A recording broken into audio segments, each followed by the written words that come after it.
Hello, everybody. Welcome to another episode of Resilience plus Rise, where we explore the story of extraordinary individuals who turn life's challenges into powerful opportunities for growth and impact. Each week, we shine a light on those who inspire others with their resilience, innovation, and unwavering drive to make a difference. This podcast is based on my upcoming book, Resilience Plus Rise 26.2 Transformative Milestones to Unleash Your Marathon of Life Mindset. So, based on the concept itself, resilience, this podcast is not just a podcast. For me, it's a space where powerful stories are shared, where adversity transforms into strength, where ordinary lives, by adding a little extra, becomes extraordinary inspiration. Each week, I sit down with remarkable individuals to explore the moments that define them, hoping them, offering hope and motivation to the listeners. My name is Thomas Scaria. I'm a coach. I'm also an ultramarathoner and a relentless believer in your next most powerful chapter.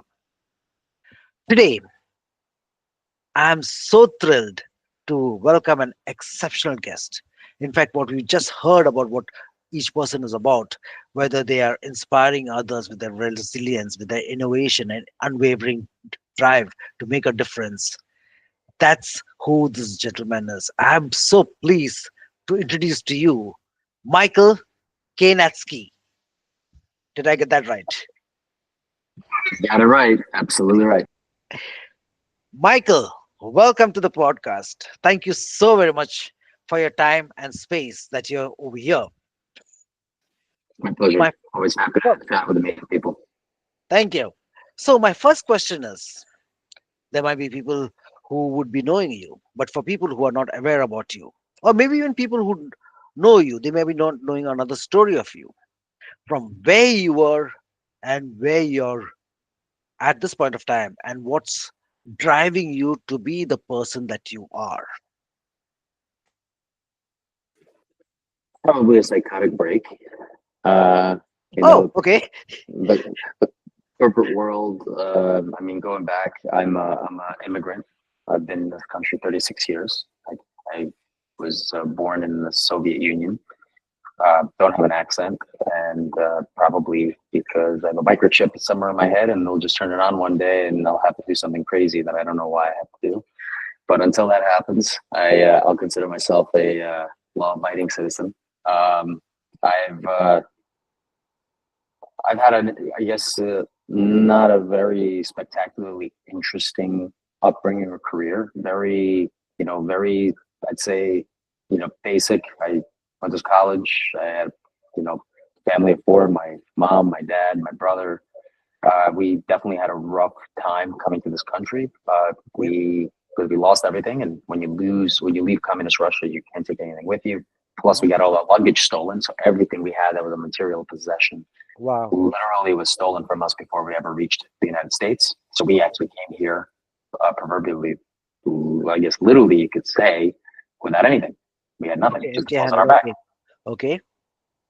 So that was my upbringing, and I think that's probably, if you fast forward to today, it's probably the reason why I'm so relentlessly speaking about people, time, and relationships.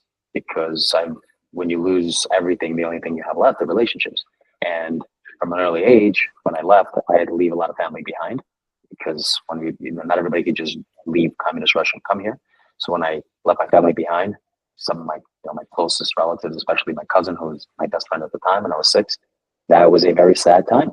And through that, I realized that material possessions can be replaced, relationships cannot. And so it's somehow, I guess, just got ingrained in me over time that people and the time that we could spend with them is much more important than any material possessions or any kind of money or superficial things that we may come across in our lives. I don't know whether to say wonderful or wow, what a learning. Because at that point of time, you could have taken any which direction you could. and you chose something which was more based on humanity and being of a service to the others.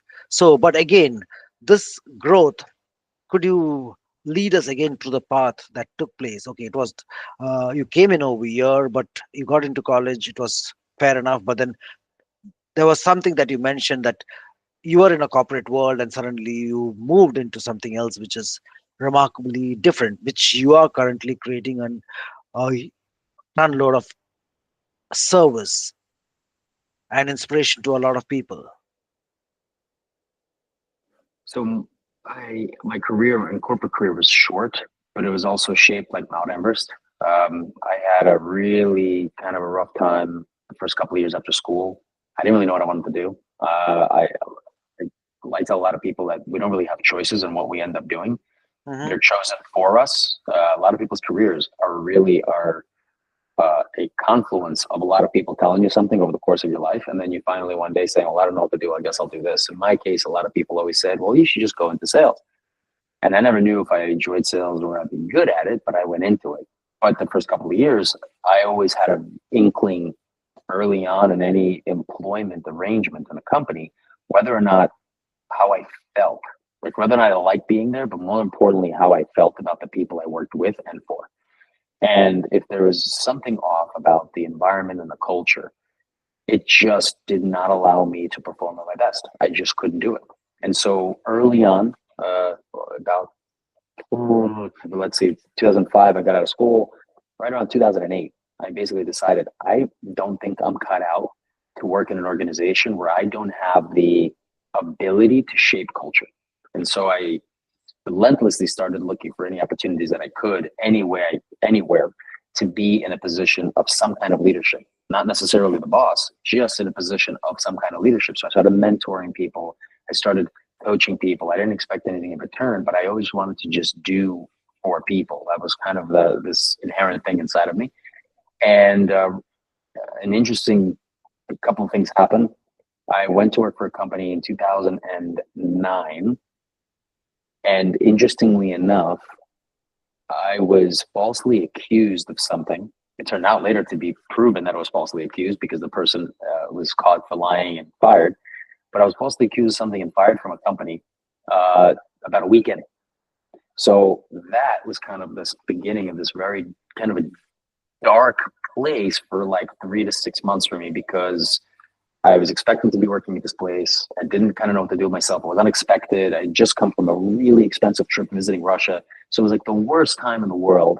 Like now I think back, it wasn't a big deal, but it was the time, it was the worst time in the world for me to lose this job for something that was just not at all my fault, had nothing to do with me. The irony was, so I got another job, moved on, but just about a year later, from the same company in a different office, somebody had reached out to me offering me a leadership position. And at the time, I thought it was kind of ironic and funny that it was even being offered because I had been fired from this company, and now I was getting an opportunity to come in and lead. So I, I went into the interview process not really thinking anything was going to happen. I knew that I basically had more ways of not getting it than getting it, so I kind of winged it. I didn't really care how I handled it. I was brutally honest about everything. And for some strange reason, they hired me. And so here I am now, a year later, having gone from being fired to now being the leader of the largest location in the country for this multi-billion-dollar company, all of New York City, under my purview. I was 28 years old, completely didn't know what I was doing. And this was basically the kind of culmination and the beginning of a kind of a renaissance for me where I always believe that no matter how many things you did prior to something, how many mistakes you did, how many times you effed up, it doesn't matter. As long as you can perform in the opportunity that you really want to perform in, and you are exceptional there, it kind of wipes out everything you did prior because that now becomes your lowest common denominator. And I looked at that opportunity as my my coming into being of who I was meant to be, which really was a servant leader. And I say this before it became this term that everybody throws around. It was helping people, really caring about people, being about the greater good and not about yourself. I did this role for 2 years and yada, yada, so forth. My entire corporate career culminated only 5 years after that. And so from that 2010, when I got this opportunity out of nowhere, only about 4 years later, so it was 2010, I was there till 2012. 2 years later, I had an opportunity to be in a C-suite role. I took that over 2014. Then I was there for 3 years. That was a private equity company. They unloaded the company. They had to basically start liquidating everything. And again, I lost my job this time, not because of performance, but because there was no other option. But the interesting thing about that moment was I was now 35 years old and out of work in a C-suite role, and I completely had no clue what I was going to do because I knew I wasn't really qualified to do many C-suite jobs at that point, even though I had this one because I had a pretty big imposter syndrome at the time. But the thing that got me over it at the moment was the fact that I got paid more money to be terminated than most people get paid to work.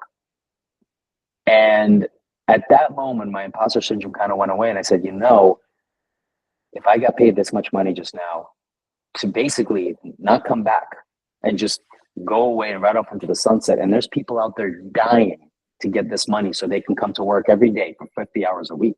I said, maybe that's enough to make me believe that I should not have imposter syndrome, right? And so at that point, I had two problems. One is I was burnt out from Okay. 3 years of the C-suite, and I could not go back to work for a company because I was really not happy with the culture there. Now, even though I was in the C-suite, private equity, you can be the C-suite, but you still don't have control because there's people that control everything at the top of the money. And then the second thing was I didn't know what I wanted to do. So I fell into this opportunity to join a former employee that I worked with at the company. He started a recruiting company. We went into business together. We started recruiting. I fell into recruiting and loved it because, again, it was an opportunity for me to help people do things differently, fix the problem that exists in talent acquisition, which is a big problem today. It was a big problem then. And I did that for the next 7 years, right up until this year. But again, I had another kind of a come to Jesus this year where I no longer wanted to do recruiting because the industry is broken. I was burnt out. I was putting in much more work than most people do because I try to do recruiting the right way, not the easy way. The easy way gets you a lot more money faster. The right way makes more impacts and helps more people. So I did it the hard way, but it was very difficult to do it. After 350 hires and doing it the very long and difficult way, I decided I wanted to be something different. I wanted to do something different. The thing about my career, I've never done the same thing twice. I've never worked in the same industry. I have never had the same position. Anytime I left something completely new and different, which means I had to essentially reinvent myself multiple times in my career. It was always something new. I always had a learning curve, and I always had to really outwork people where I wasn't the most talented, the most skilled, and the most knowledgeable.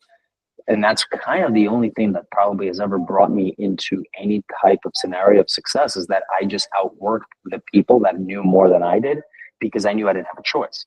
And so beginning of this year, I decided I was going to use LinkedIn as a platform. I didn't have a plan. I didn't have a strategy, and I sure as hell did not have a voice. And I kind of approached it at the time, I didn't realize is that I was going to approach it as just people first, getting to know people, relationships. How can I impact and help people? And really just putting myself out there in the most honest way that I could, because I didn't have a strategy. I'm not a social media expert or guru. That's just not who I am. I don't have strategy for content and for going viral I'm not a marketing guy. I'm a sales guy. For me, I'm a locksmith. I don't care if I post something nice and people will see it and click on buttons. If I want somebody to see something, I'm going to knock on their door, unlock it, and show it to them. That was where the world I come from. So the social media world is not of interest to me. But kind of fast forward, it's kind of taken on a life of its own because I've been able to build amazing relationships. I've been able to create content that I care about, but don't care about what people think about it. It turned out to resonate, but I never cared how people would react. And that's probably why I've had success is I don't really care what people think. And at some points, probably part of my personality is I want dissent. I want to anger people with what I say.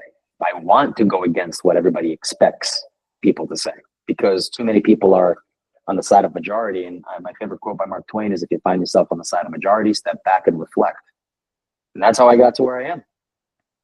Amazing, amazing. And especially, I mean, as you mentioned, the lowest common denominator, that's where I've seen so many times of your life, just going back to that lowest common denominator and then getting back. And that's the basic concept of what resilience is all about, having the faith. And you have said it so clearly that I did not have that skill set maybe to get into certain roles, but you persevered, you put your grit, you put in your determination, and you worked hard to reach the level that where people could look up to you. I also love the fact that when you mentioned is that when you put out something without any expectations of how the returns are, how many, whether impressions or likes or things like that. I think so. Going that with a true mind, but making it clear that, hey, what I'm writing across, hope it helps people, resonates with people, or does it provocate people, depending on how you want to put it across. And making that difference is so amazing. So, when I look into these particular elements, again, before you get into this, the venture that you are currently on, the learnings I've heard is about hard work and perseverance. But what gave you, because one of the attribute that I heard was you want to be a service to another human. You want to help. And that's the reason where you got burnt out because you went on going through the long way of helping people to reach where they want to be. Can you tell us a little more about, is that what makes you tick? And if that makes you tick, you got burnt out. So how did you draw a line, or how did you draw a boundary wherein you can still help people but still not getting burnt out? Because now I know that you got a family. How many? 6,000, 60,000 diapers changed? That was a tagline on your. 6,000, not 60. That would be 60,000 would be a career, not call it. But having said that, you got to draw, you must have drawn a line, because taking care of a family, young growing a family, and plus taking care of people whom you have not really met, how was that transition, or what made you to draw the boundary line? I don't know if I necessarily draw boundaries. I think what I created, the first boundary was when I left the corporate world, and I didn't really foresee this because this was 2017. So I did not foresee the pandemic happening.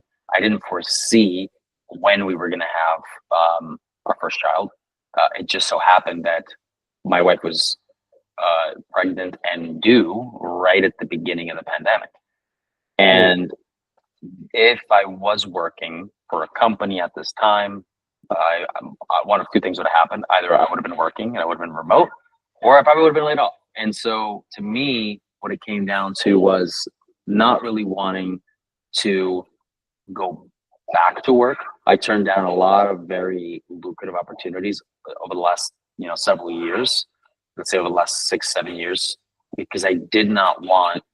My wife is a very stressful, difficult job. She's a pediatric neuropsychologist. She has her own oh, private practice, so she works with children. So she could not walk away from what she was doing, and we decided at the time that she wasn't going to do that. So for me, the line that I drew was that I was going to work on my own time, my own schedule, and do what I wanted when I wanted.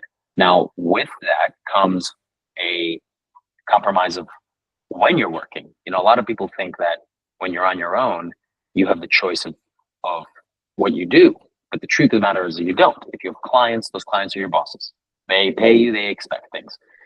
But what I did have a choice is when I want to work, what I want to do, and how much what I want to do. And if my choice is I want to sit from 11 p.m. to 1 in the morning and I want to do something because I want to be able to have time during the day to do something that I want to do with my son, pick him up, drop him off, that was going to be my decision. But when it comes to helping people, I don't draw many lines. To me, burnout doesn't happen to me because I could work 25 hours in a day. It doesn't matter to me.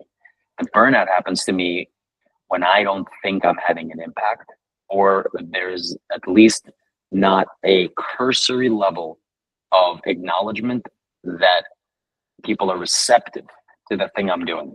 Because 90% of what I do is unpaid. You know, somebody reaches out and asks me for help. I don't charge people my time. I will help people. I really genuinely will. But there's a level of how many people are actually willing to do what you're helping them to do, or if it's a waste of time. And I think this year I come to a realization that if you want to help everyone and you're willing to help everyone, but you can't help everyone because you can't give from an empty cup. So one of the things that I've learned and I'm incorporating now is I will no longer, for the desire to want to change the world, I know I can't do it. It's impossible for me to change the world by myself. I just can't. So I'm going to help everyone that I can, but I'm no longer going to do it at the cost of and compromise of my own, well-being.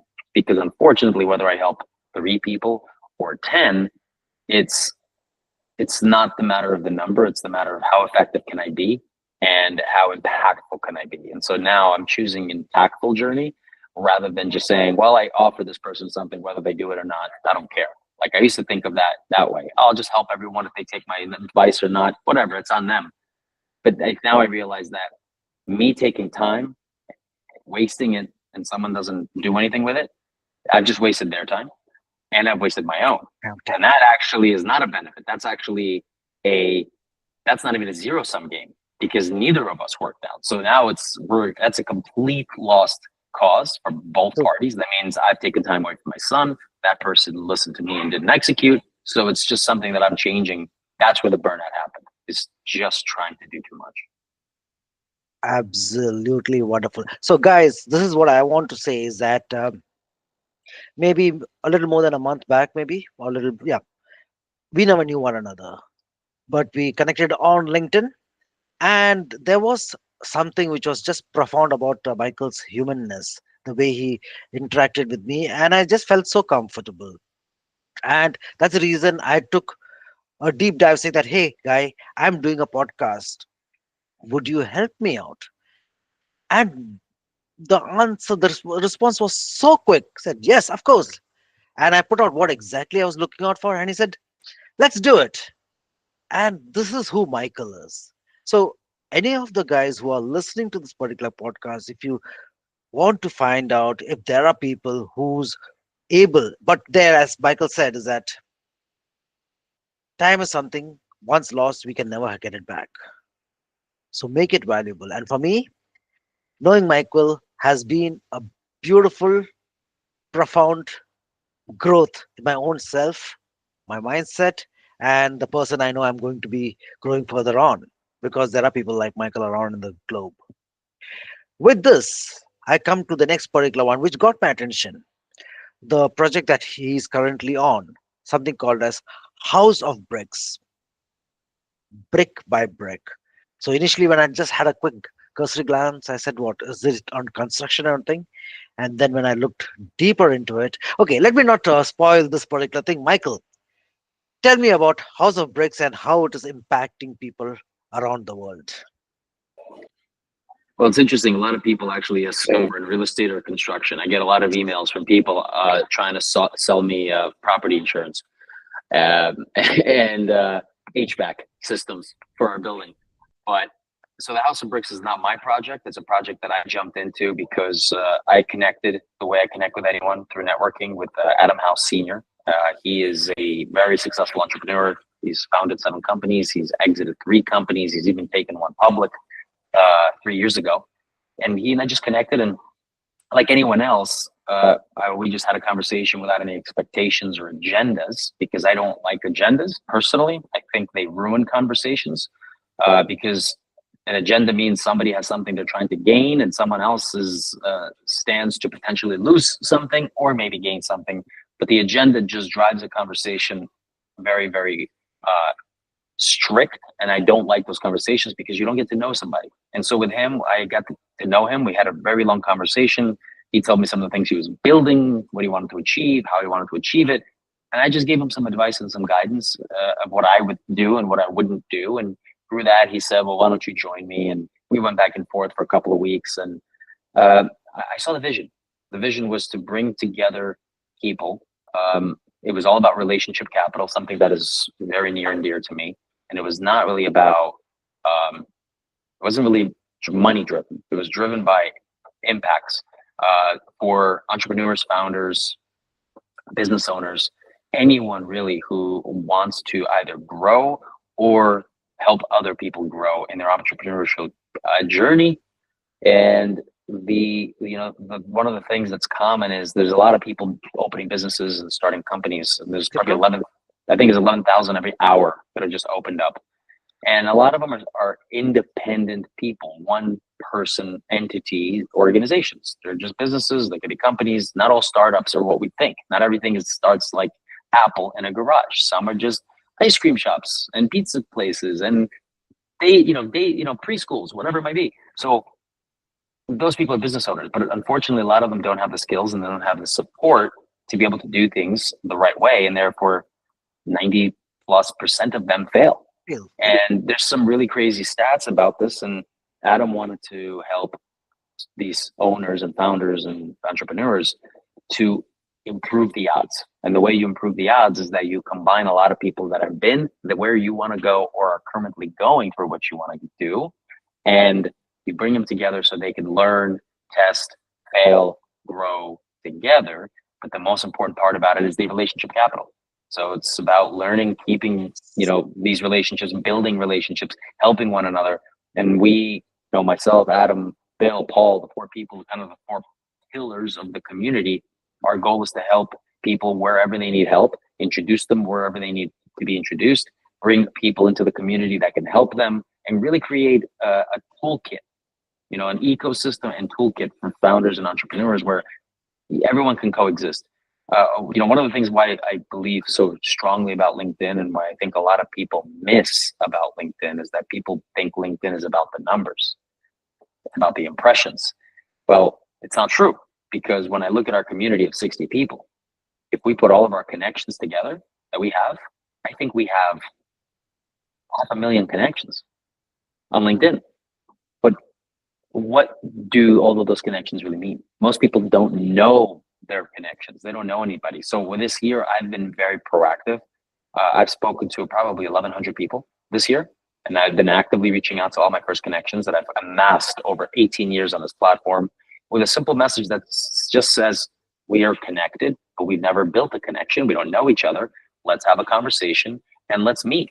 And if they say great, which a lot of them do, perfect. We have a conversation, we get to know each other, and I see how I can help them, how we can be of value to each other. If they say no, I politely say thank you anyway, and then I remove them as a connection, because the numbers do not mean anything without the relationship.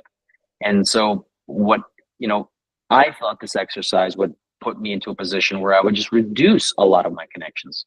But yet this year, my following has grown 50%.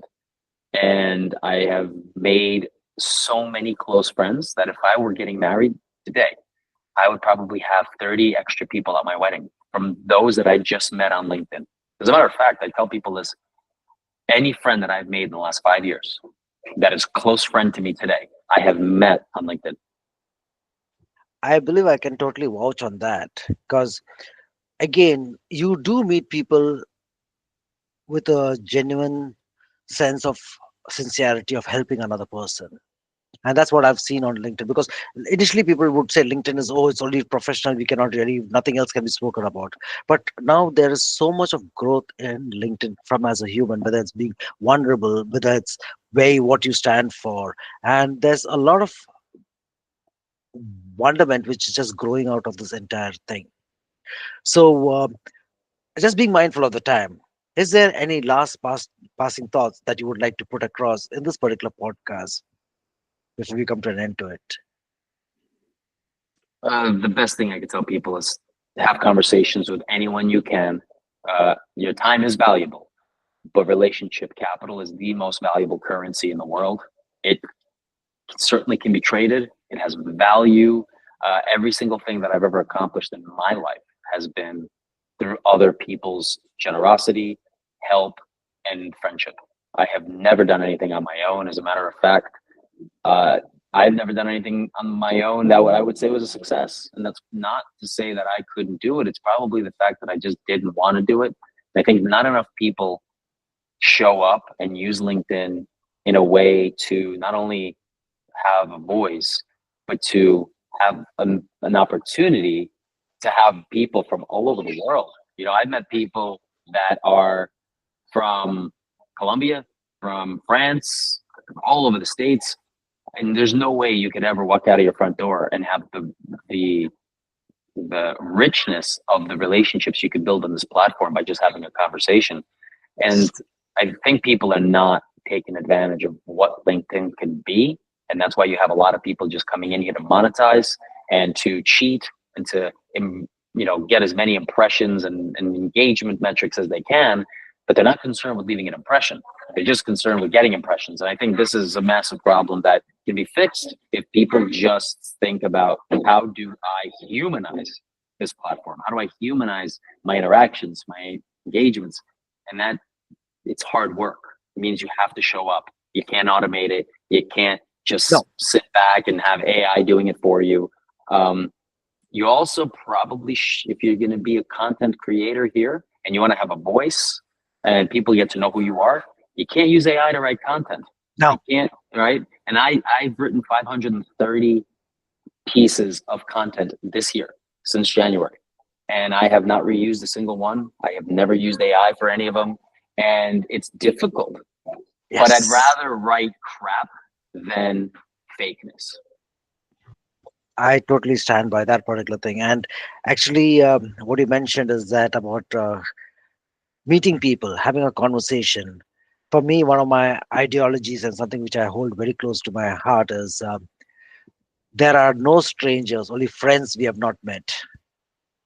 So that's the way I look at it. And guys, you have just heard what is a game changer. Having a genuine, sincere conversation, reaching out to another human. Because you don't know when you would be in a spot when somebody reaches out to you and gives you that particular help. So, Michael, at this point of time, all I can say is this has been an absolute gold mine of information.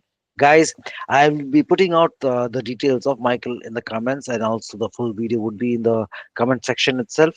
Please do like, share, follow, subscribe, and have a great year ahead. Thank you so very much. And thank you again, Michael, for all your time and your presence. It has been a pleasure. Thank you for having me.